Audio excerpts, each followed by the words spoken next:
Greetings, friends of liberty. As you can see, I'm again in the TARDIS, returning from my previously mentioned recent visit with French political scientist Alexis de Tocqueville as he toured the United States. We did have a good talk about democracy in America.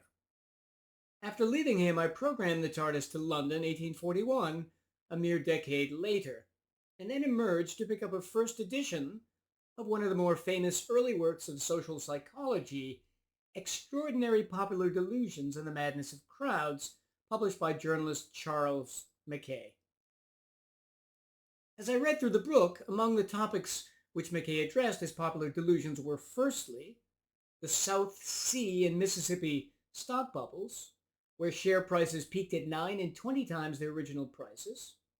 Secondly, the rampant speculation in 1834 in Dutch tulip bulbs, where their price peaked at 15 times.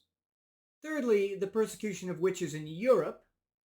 Fourthly, the attempts by early chemists to turn metals such as lead, iron, and copper into gold. And finally, the widespread belief, even still today, in fortune telling. Fast forward to 2022, and given that the human capacity for self-deception remains unchanged, yet another English journalist, the well-known conservative Douglas Murray, published a similar book entitled The Madness of Crowds, Gender, Race, and Identity. Instead of the stock bubbles and persecution of witches, of which Mackay wrote, Murray instead focuses on 4 contemporary delusions. Their sections outlined gay, women, race, and trans. I'd grade this book a B+, well deserved given how often Murray describes sensitive and complicated subjects with deep knowledge, compassion, and objectivity. We could hardly have a better tour guide to woke culture. He begins by suggesting that the collapse of religious belief, as well as the modern adoption of postmodernism, is to blame for the increasing substitution of woke beliefs. Douglas also here notes the curious phenomenon that now, long after the battle for the fair treatment of gays, women, and minorities has been won, former activists have oddly redoubled their efforts, becoming ever more strident and intolerant. He terms this manning the barricades long after the revolution is over. His introduction complete, in his first section, Gay, he describes how a small organization promoting gay conversion therapy has been attacked and denigrated, how a movie screening of theirs was canceled by gay rights activists, and how English television presenter Piers Morgan repeatedly poured scorn on them on the set of Good Morning Britain. Murray subsequently visits with members of the group and, in his fair way, describes his feelings and his reactions to their somewhat eccentric yet intriguing quest to change gay orientation. He then notes how the American Psychological Association itself cannot definitively say what factors might lead to homosexuality, the off-putting habit of gay activists of publicly protesting by using vulgar sexual displays, and finally, to the insight that, during sex, heterosexuals discover the sexuality of the other sex, whether male or female, while gays rediscover their own.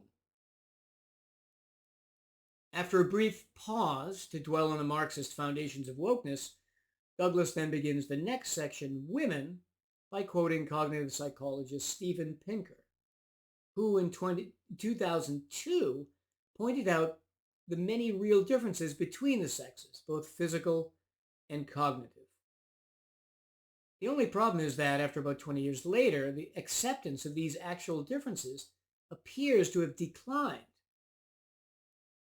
He then proceeds to Hollywood, relating many instances of women, such as Jane Fonda and Drew Barrymore, being cheered on while flirting with men, quite outrageously, on shows such as Letterman and Colbert.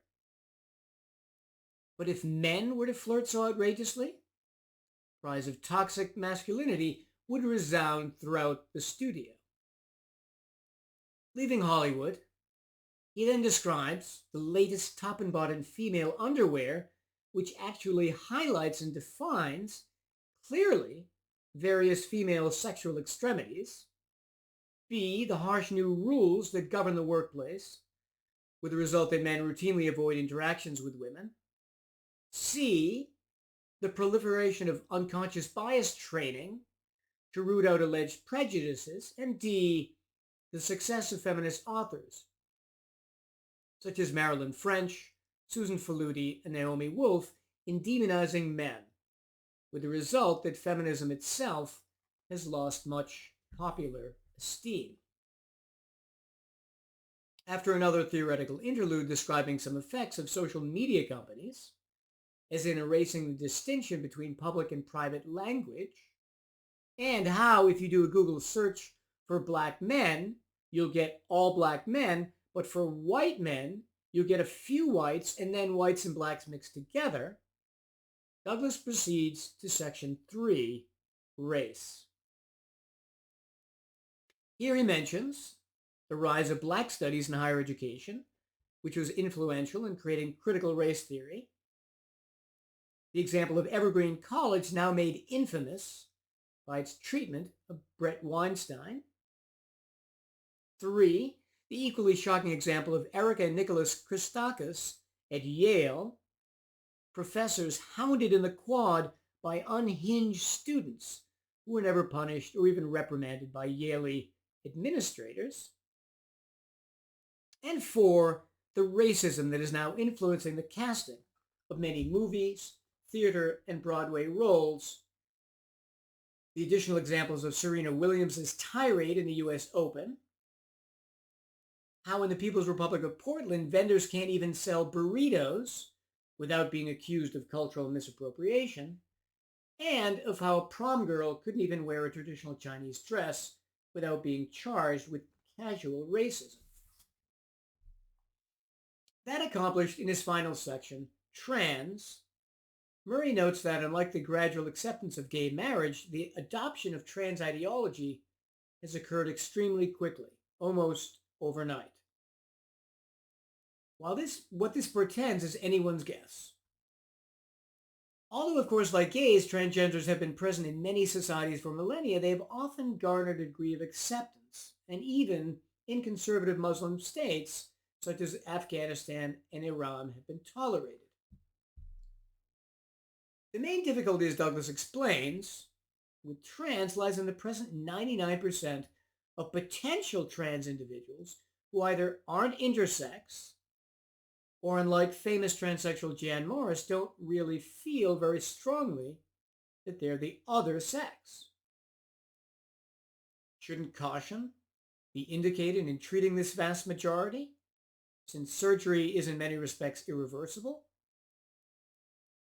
Douglas then relates the anonymous history of a gay man treated in Britain's NHS, with only 4 appointments, which included hormone therapy over the course of 2 years. Luckily, after searching for alternative viewpoints, some on YouTube, the patient realized just in the nick of time that surgery would be disastrous, and only had to deal subsequently with the removal of the breast tissue formed by his hormone treatment. Here yet again, as when earlier talking with individuals attempting gay conversion therapy, Douglas's compassion as an extraordinary journalist shines through. Just as John McWhorter does in his book Woke Racism, Douglas excels in highlighting the inconsistencies and contradictions of the woke.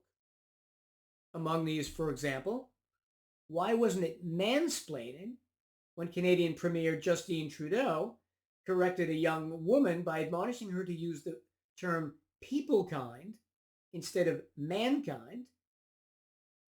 And why, for example, if both gays and lesbians are so oppressed, do they on average earn more than the average American?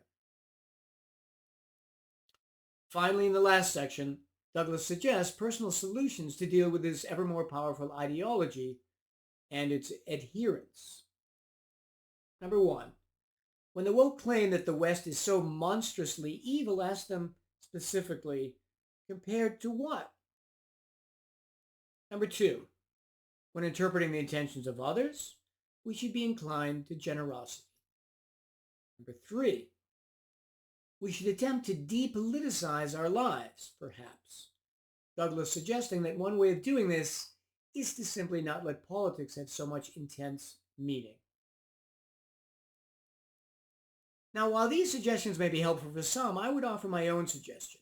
Use this book itself as a model for the compassionate investigation of any woke issue or person. In other words, in his own way and his own portrayal of his encounters with these groups and individuals, Douglas himself models the very ideal of tolerance and relaxed engagement that society now needs. In conclusion, apart from speculating about the causes of political correctness and wokeness as a modern search for meaning, this book makes no attempt to do anything other than what it does: to brilliantly and comprehensively describe our many contemporary self-deceptions and illusions. And that is perfectly fine by me. Until next time, I bid you well and remain as ever the Scarlet Pimpernel.